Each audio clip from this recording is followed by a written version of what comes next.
7 6 5 4 3 2 1 0.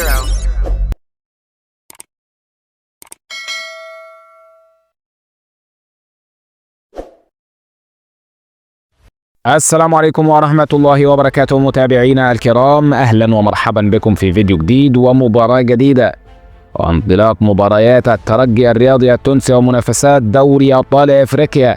لكن قبل ما نعرف التفاصيل وموعد المباراة والقنوات الناقلة والمعلقين، توقع معنا في التعليقات من يفوز في هذه المباراة ويخطف 3 نقاط مهمين. ولا تنسى دعمنا بالاشتراك في القناة ولايك للفيديو وتحضير التعليقات. بالصلاة والسلام على النبي المصطفى صلى الله عليه وسلم.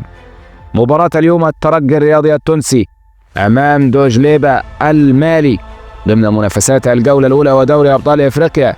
المباراة على الملعب الأولمبي حماد العقربي، قناة الناقلة بين سبورت إكسترا 1 والمعلق عصام الشوالي.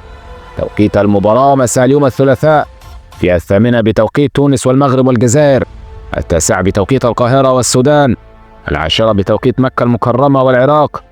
يذكر بأن الترجي الرياضي يأتي في المجموعة الرابعة دفقة دوجليبة المالي وسجرادة الأنجولي وبيراميدز المصري.